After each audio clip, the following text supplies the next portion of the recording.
which is good. Just begin here. I'm going to start with my mother. I know some people hate this, but it's very cathartic for me, so I'm just going to start with my mother.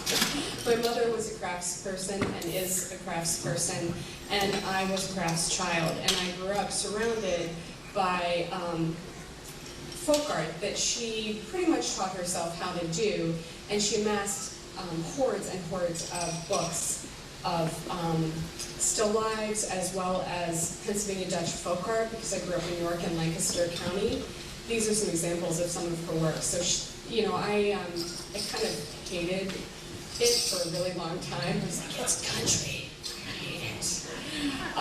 But, probably 10 years ago, I was like, oh, there's something to this. I kind of like it. And some of the first still life imagery that kind of impregnated my brain, deep tissue, came from looking at her books.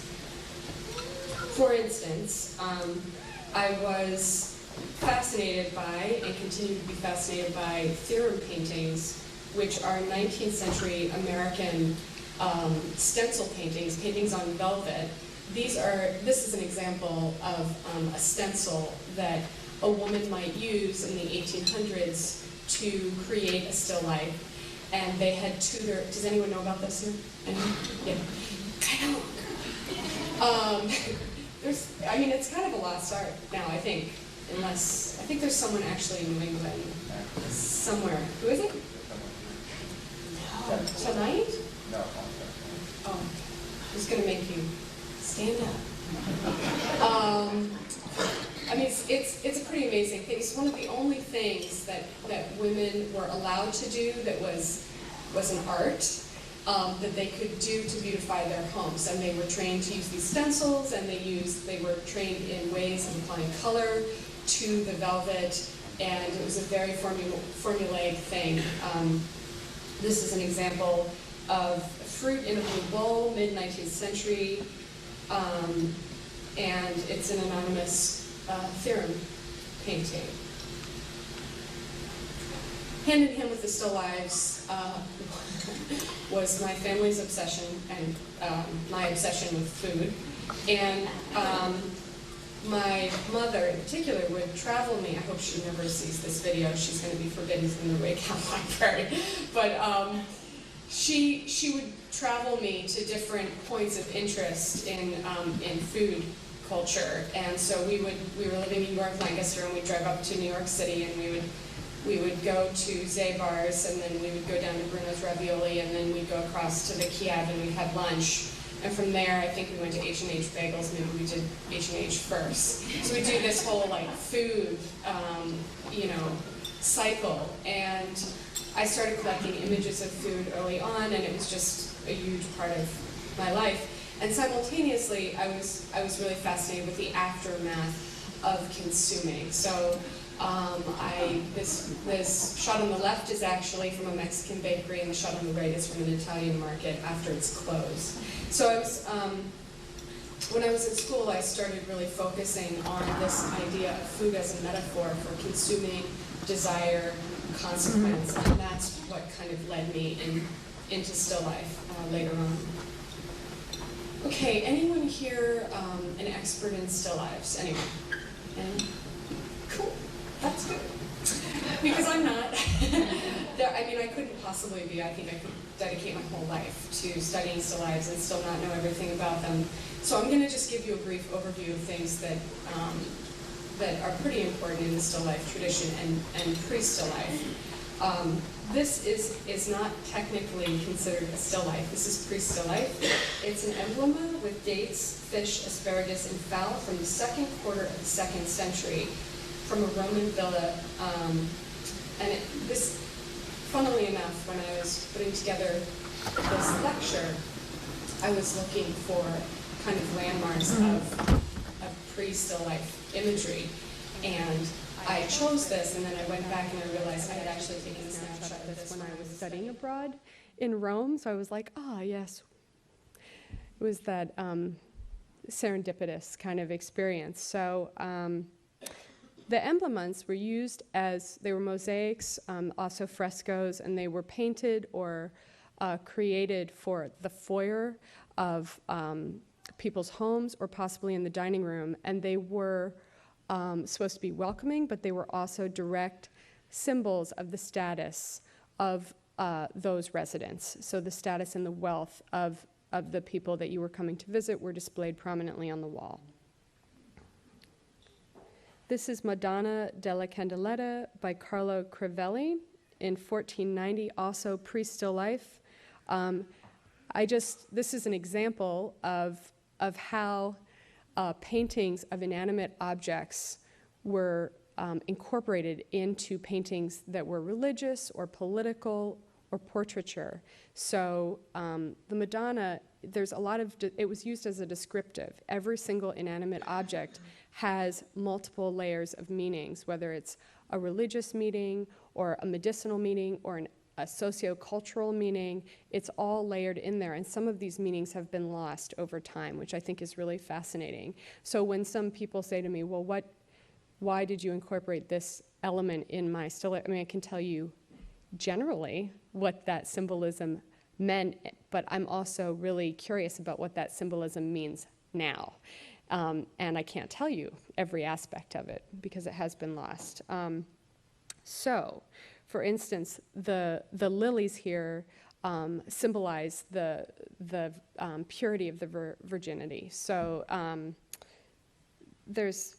that's a nice early example. Another early example of pre-still life is scientific illustration, which is so fabulous. I would have ripped off a Blaschka scientific illustration, but I was worried that I would be carried out tonight after doing that. But I did briefly consider putting an image of that because what a fabulous exhibition. My God, fabulous, fabulous exhibition. And alongside of the Blaschka three-dimensional and two-dimensional illustration, you've got the curiosities here, and these scientific illustrations were made to be put in curio rooms as a place to study nature and the wonderment of nature. So you've actually got a lot of things here that I could just spend, months and months just, I don't know, hiding behind pedestals and trying to soak up through osmosis the most amazing things that you have here right now. This is a scientific illustration by Giovanni Battista Ferrari. He was Italian, mid-1600s. This is actually done after the beginning of the true still life tradition. But an example nonetheless. This is one of the very first still lives. This was done by Michelangelo Merisi di Caravaggio in 1594, and the still life tradition is recognized as starting really in the beginning of the 1600s, and it was the first time in history that food was being produced in abundance. Food became a commodity. It wasn't something that was just a necessity, and the religious iconography, the political iconography got pushed to the background of the paintings, and the inanimate objects that still held all the symbolism of all of the other things going on in the painting got pushed to the foreground. So you have an alluding to of all of these things. And what about Caravaggio, really? I mean, my God, amazing. Amazing. So this is one of the very first true still lifes, only depicting inanimate objects. This is a tabletop still life with lobster, silver jug, large Berkmer, and dish of fruit, violin, and books by Peter Kles in 1641. I think he pretty much covered everything there. It's of the Harlem style. This particular style of still life depicts, it's also known as a laid table, and it usually depicts lots and lots of different kinds of food and inanimate objects that you would not necessarily find at the same table in a dinner. So not only is it talking about the religious symbolism, but there's also medicinal symbolism here. Like a lot of these things, if you're going to eat oysters, you may want to also partake in the lemon, like things that will help ward off excessiveness. Actually, right now, almost everything that I'm doing is revolving around Harlem laid tables.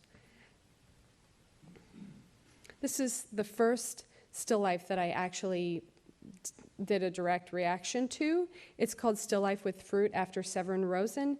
It's located in the Brooklyn Museum. And in 2000, I was given the opportunity to pick anything in that museum and react to it, respond to it.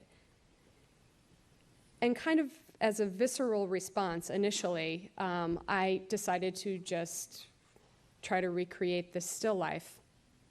And immediately everyone said to me, "Why did you do that?" And I said, "I don't know why I did that. I'll tell you in 2 years why I did that." But it was compelling to me, and it was also compelling to others, and I was offered an exhibition, and it started a whole series of works. And I don't really try to recreate is kind of the wrong word, the actual painting or the Xerox of the painting, whatever I'm working for. I'm really trying to allude to it or pay homage to it. So there's certain people that are like, "That jar's missing a handle and it doesn't curve like that," and I'm like, that's okay. Because the still life really deals primarily with, well, among other things, the transience of life and capturing that moment in time. And because I am a really bad glass blower for the most part, I had to find my way in using this material. And using the material for me, I'm really drawing three-dimensionally in this material. So the work is really capturing that moment in my own skill, whether it's success or failure, in time. So actually the process of making the work is paralleling something that's more representational in the painting for me. Does this look familiar? You could go see this upstairs. This piece, I just wanted to mention, I found this decal. Someone said to me, "You should call it an enamel transfer."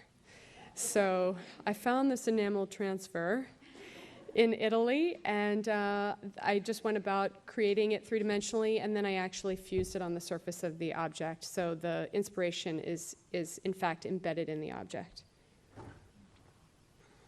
Still Even by Willem Claus Heda from the 17th century. The still life tradition really took off in the Netherlands, in Germany, and in Italy, among other places. And I choose the paint, well, at this point, because I haven't done this in a couple of years, but I was kind of cleaving to really specific paintings for, say, like the first 3 or 4 years into this series.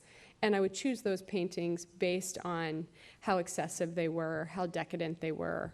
And this particular painting, I also saw at the Rijksmuseum when I was there. And once again, before I even started this series, I had to have the postcard and brought it back and held on to it for years, and then, continued on. So this is the interpretation of that. I use blowing, solid sculpting, kiln forming, lamp working. I paint on the glass with craft paint. I glue it together with silicone. I do whatever it takes to create the object. I'm kind of an anti-purist in that way. Don't really cling to technique for technique's sake. I want to keep the process a lot more spontaneous and more expressive. Some people wonder how I put these things together.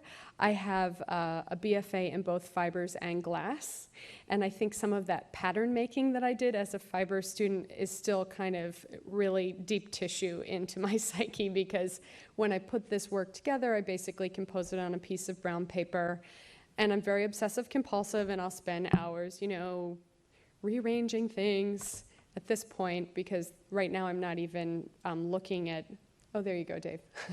I'm not even looking at specific paintings anymore. It's more like genre. And once I finally get the composition, then I'll number everything, label it, and every time I go to install the work, it's slightly different. So it's almost like redoing a drawing over and over again. Another thing that really influenced me is I was able to work at the Barnes Foundation right after I got out of school. Some of you might recognize this interior. My goodness, Dr. Barnes, let me tell you. They deinstalled this entire collection, which some of you might know, and they traveled it. They traveled 80 paintings all over the country, explicitly against his wishes, I might say, and to renovate the museum, which is located in Marion, Pennsylvania. When they deinstalled the paintings, anyone here from the Barnes Foundation? Good. Just checking. You never know. Whoever took all of the work down gave us, one dimension. From the corner of the photograph, there are these photographs of each wall, one dimension from the corner to one object on the wall. And the installers basically had to reinterpret that wall by looking at a photograph, which was an incredible experience. It was really empowering, and his whole, he's, I could just go on about him, but I won't. You can research him for yourself if you don't know, but he incorporated, his whole museum was his art, essentially, and he composed with paintings and door hinges and tools, and he actually composed entire spaces in that way. So to go about recreating his work, his masterwork, was something that influenced me. People ask why I don't work in color. I really enjoy how the clear glass really frustrates your eye. You can see it, but you're also seeing through it. It's really visually unattainable. You can own it, but you can't really visually own it. And that kind of frustration, that perpetual frustration of not being able to visually completely own these objects is something that is so important to my work. And when I do choose to work in color, I try to kind of recreate that in whatever that is. So I usually do monochromatic colors. So I'll do black on black or white on white. This is Dead Birds. After Myrop, white glass on a white wall. In 2003, I was flabbergasted to get a residency at the John Michael Kohler Art Center's Arts Industry Program, which is the program that I oversee now. And I had never worked in pottery before. And, they make toilets and sinks and bathtubs and generators. And the residency takes place on the factory floor right next to the factory workers. And there's 3 shifts. And we provide technicians that teach you how to slip cast in clay or cast in cast iron or brass. And you can also enamel or chrome or nickel plate those materials. And as an artist, I'm kind of used to being asked to go into an environment and act as a catalyst in that environment. Come in and teach or have some transcendental experience with people, and you're going to change, I know some of you know what I'm talking about here. And most of the artists, before they go into this program, really are used to coming in and assuming that role. And I can tell you that you change. You are the person that changes, not the Kohler associates that have been watching artists for the last 30 years come in aghast and try to work in a factory. They're used to seeing creative process. So in fact, the factory is a catalyst for the artist. I think even more so than the artist is for the factory. But it's a really special place, and I was able to make several works while I was there in clay, the same clay that they make urinals out of. And in fact, right behind me, they were casting urinal tanks every day from 5 to 1, and I'd come in at 8 and they'd say, well, what took you so long? We're like on our lunch break now. So it was something. And you just get into the rhythm of producing. This is the work in progress that I did there. And it's a swag after Jan van Kessel. I made several of them. And I basically hand-sculpted shells, and then I made molds of shells, and then I cast shells. There are over 400 shells in this. I also dipped branches in slip, which are those kind of things that you see hanging down here. And I put it all together, let it dry, and glazed it and fired it. This is one of those pieces. Another thing I did there was and the reason I'm showing you all this, in case you're wondering, because it's not glass, is that this profoundly affected the way that I continue to work in the material of choice for me. But this is a wreath. It was actually a Kohler mirror that I appropriated, and then I dipped twigs and foliage that I had picked up off the grounds in slip-cast clay. I glazed it and fired it. And the work was destroyed in the firing, but it was also completed. So now I started to use the equipment to capture that moment of time, that transient moment between growing and decay and destruction. And for some reason, this is like 101 to people who work in clay, but for me, it was very profound.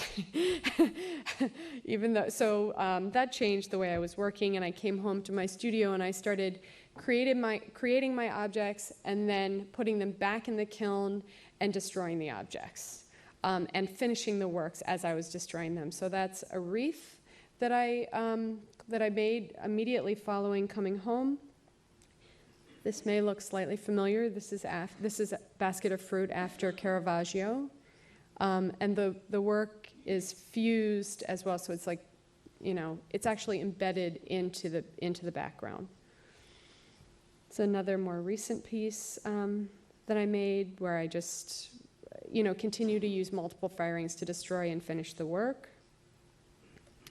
Another thing I was working on when I came home from Kohler is a piece called Quecha, and I was thrilled to be able to go to Wheaton Village in Millville, New Jersey, and work with a team of 10 people for 2 weeks creating components for a 20-foot long table. And I worked with people who had been blowing glass for 30 years, and I worked with people who had their first experience working in glass when I pulled them onto the floor to help me. And everything went on the table, and it was interesting. This also changed the way that I worked. Up until this point, I would make everything by myself. It was all about my hand in the material, and at this point, it became much more interesting to me to create with other people. It actually expanded my vocabulary because everyone's hands were in the material at that point, and I found that that was far more interesting than what I could make by myself.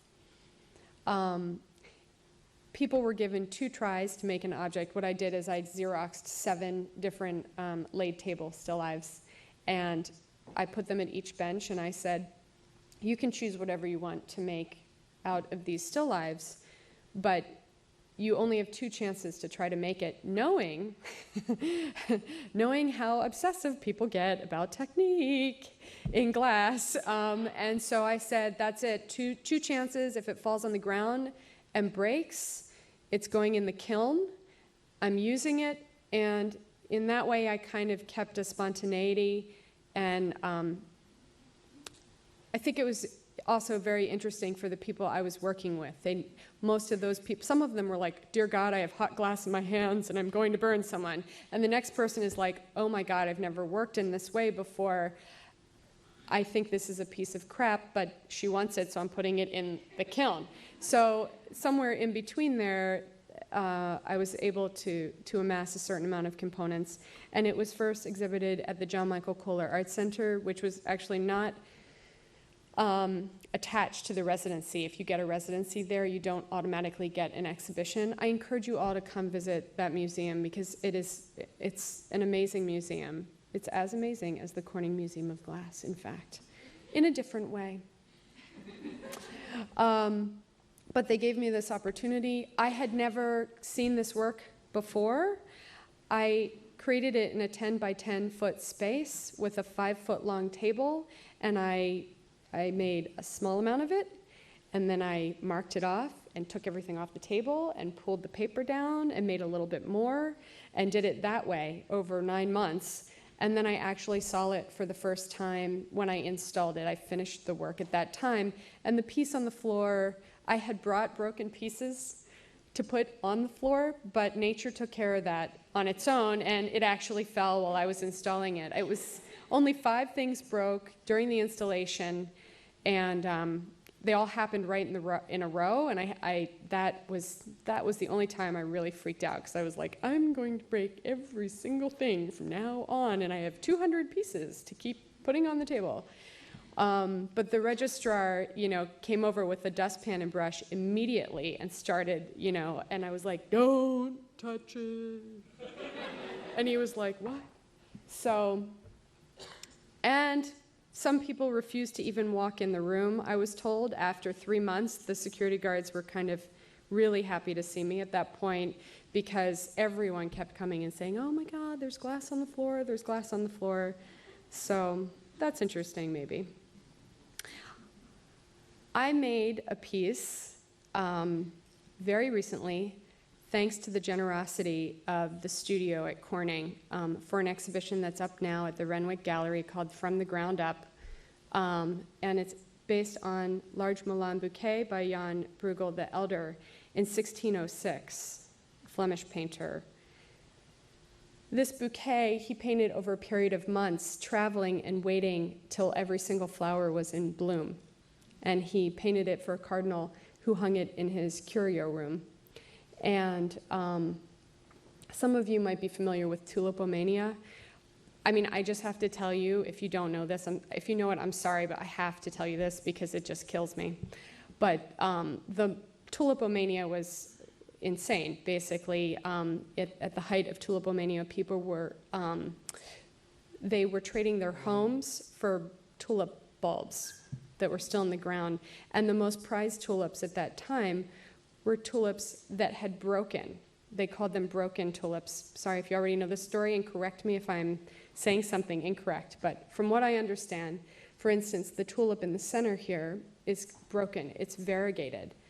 That variegation was something they couldn't control, and the reason they couldn't control it is because, in fact, they found out decades, hundreds of years later perhaps, that it was caused by a virus.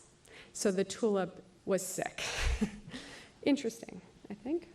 This is the piece on the left. I'm sorry I don't have a better slide of it, but it's a piece. I came here to Corning and made the components for that piece, and yeah, I like it. I like that piece. I'm glad.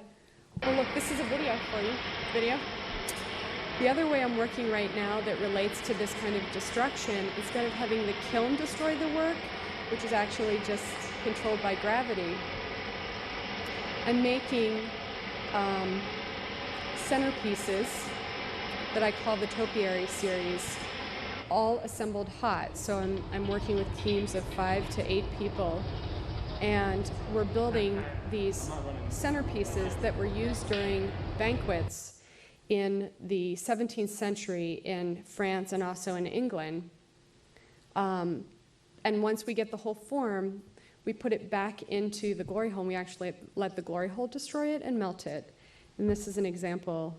This is a brand new piece. It's about 3 feet high. So, how you guys doing? All right? Good? All right. Checking in. The other thing I'm doing right now, really brand new, is I'm creating photographs, which I'm so excited about. So I'm creating the glass with other people, sometimes with myself only. And I'm assembling the compositions for only a photograph, working with the photographer, shooting the work, and then destroying the glass. And the photographs, I'm making the photographs in an edition of 3. This one, actually, shells, urns, fruit basket, and books, also comes with a souvenir urn that's filled with crushed glass from the studio of Corning, in fact. And they're scaled to life. So I choose one object in the composition, and I give it one measurement, and I give that to the photo servicing shop that I work with, and they scale the whole photograph to that one measurement of that one object. Still life with candlestick, cheese, and figs. It's a smaller work. Still life with grapes. And I also wanted to take this opportunity to tell you that the Arts Industry Program and the studio are going to be doing a collaborative residency next year, which I'm totally excited about. I think Amy's probably pretty excited about it too. So I wanted to show you some shots of that residency because, well, in a nutshell, you can apply for both. You must get accepted to both residencies, and then you will either come to Corning first or go to Kohler first, and then toggle to the other residency. And whatever you decide to propose, those of you in the artists that are, audience that are artists, it has to just basically include both materials, whether you're working in clay or cast iron at Kohler, and also glass. And Kohler, you don't have to know how to use the process, but Corning you do. So that's where we are, 2.5 hours north of Chicago, super easy to get to, beautiful country. This is, this is the paradox of Kohler. This is the American Club. Some of you might know of the American Club. It was the original barracks that the immigrants lived in when John Michael Kohler brought them over from Germany in well, probably by that time it was 1904 that he was doing that. It's now the only five-diamond resort in the Midwest. And there's amazing golf courses. Some of you might know of Whistling Straits if you golf. And directly across the street from the American Club is the Factory. So this is your neighborhood when you come to do a residency. On your left, you'll see an old image of the Foundry. We no longer use those cupolas. They have electric melts, and they melt 9 tons every 40 minutes. On the right is another shot of the pottery. Just to clarify, so the John Michael Kohler Art Center is a museum. It's a nonprofit museum. Even though it has the Kohler name, it's fully funded by private and public foundations. It happens to be in John Michael Kohler's house. The Kohlers gifted the house to the museum. Kohler Company is separate, even though some people at Kohler aren't even aware of this. And they fully fund our residency program, in fact, but they don't fully fund the museum. So I didn't know that when I was there. I thought I'd just mention that. These are some shots of the pottery. This is the past, but still the present on the left, and also the future. This is a mechanical glazing arm that is glazing a pedestal for underneath your sink. That's a clay pedestal waiting to be fired. But you will be maybe amazed to find out that most things are still cast by hand at Kohler Company. Almost every single product that goes out of there is cast by hand, which is just incredible. Master craftsmen. These are some shots of the Foundry.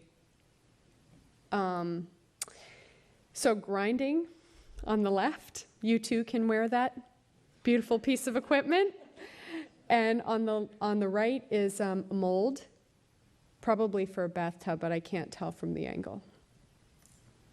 And who's there now? I just wanted to show you quickly. Lin Yamamoto from Massachusetts and Chris Losi Lim from Hong Kong. We also have public tours that go through the factory every morning, Monday through Friday, 8:30 to 11. So as you're casting your molds, you'll be constantly on display from anyone who happens to sign up to take a tour through the factory. And in the Foundry, we have John Cleater in New York and Myra Mimlich Gray, who is actually from New York. They're both from New York State, Columbiaville, and SUNY New Paltz is where Myra Mimlich Gray teaches. And the bottom right photograph is a photograph of cast iron bratwurst pans.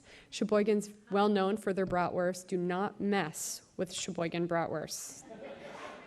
It's a whole lifestyle. It's a whole lifestyle. Beer and brats and cheese, basically.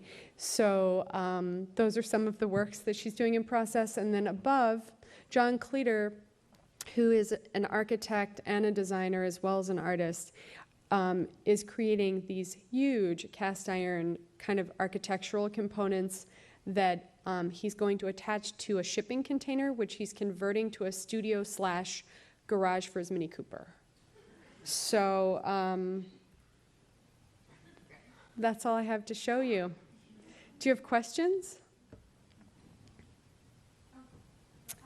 Tina? And what is Ruth Kohler's, is she Yeah. the company or just the museum?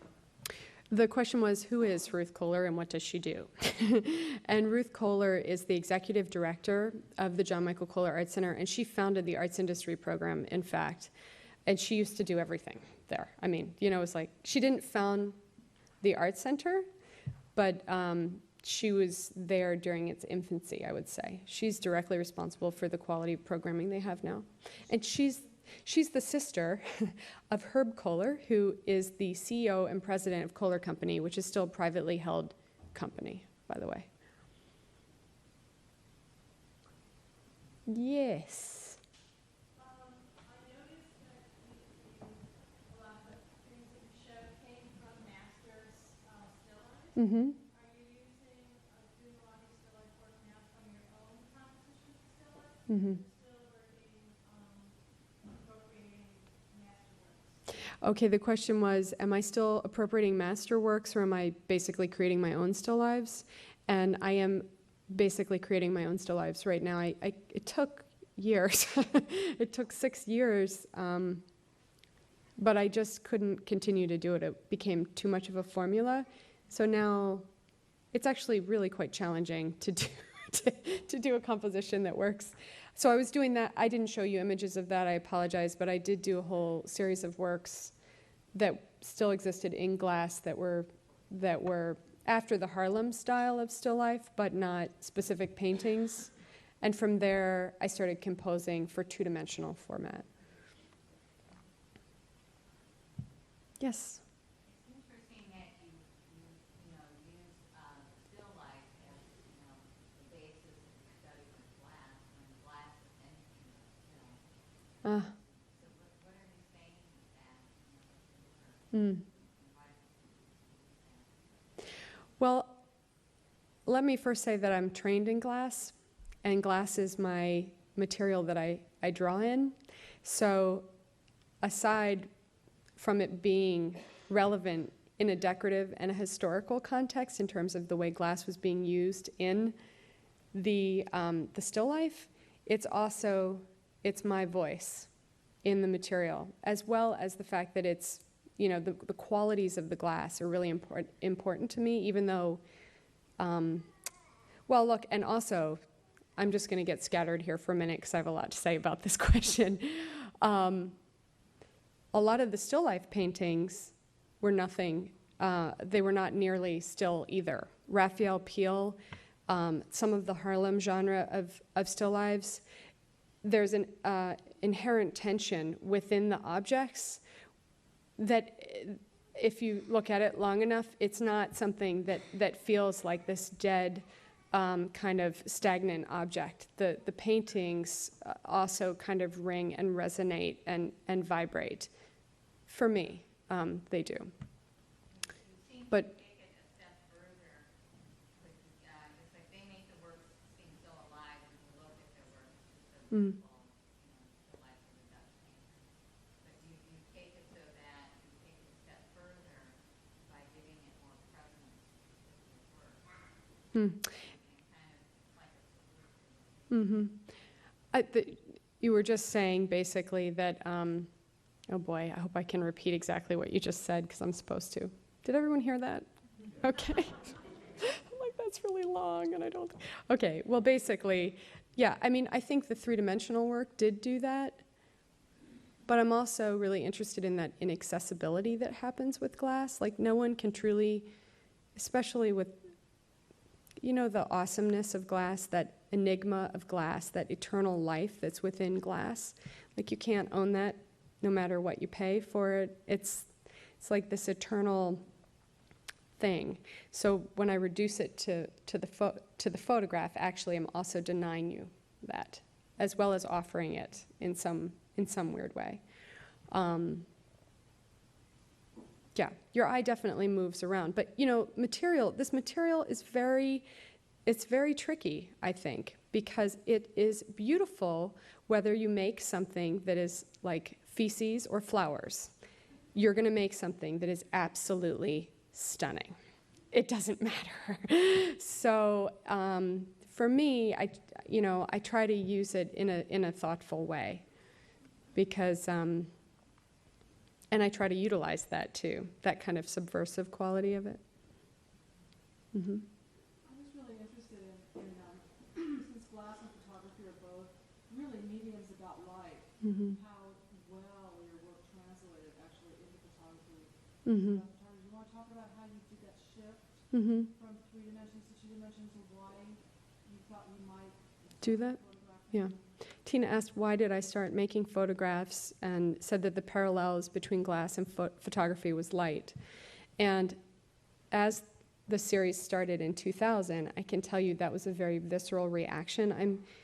I work pretty intuitively, I would say, and I try to understand what I'm doing after. I follow my gut, even though I might be scared to death. So I started to work in photography because I was working with a photographer who took an image that transcended the photograph for me at that time. It gave me the sense of awe that the glass gave. So, and that was a very washed out, very white, pure, almost ghost-like image. And and then also it completely removed it. And so that was something that, once again, just intuitively, I kind of gravitated to that. There's something in this. It's also reducing it to a two-dimensional format again. It's capturing, the other thing that really interested me in the photography was that I could remove the objects from their relationship to anything else, which I'm still kind of figuring out, but that I'm not giving you anything else. It's not grounded on a table. It's not in a room. It's actually in this kind of almost pure state in my mind, almost like an essential idea, or a ghost as well. It kind of hovers in that way for me. You can let me know after the talk what it does for you, if anything. So that was really interesting to me. Yeah. I apologize, I might have been out strolling with the baby and we might have talked about this. What brought you to glass in the first place? Oh, I went to summer camp. That's how I started in glass. I went to Horizon's New England Craft Program, and I was a teenager. And I took a class, and I didn't really have any idea what I was doing. I was horrible at it, which, I've changed so much, as some of you know. But, for 3 weeks, I labored in the summer outside in Western Massachusetts, and I hated it. And then the 4th week, I made this really dumpy, horrible bowl. And I was like, oh my God. And then I went to school for it because it fascinated me so much. And I didn't really know how I wanted to use the material until probably when I was a junior or something like that. I didn't understand why I wanted to, you have to think about why you're using the material. You really do, because it's a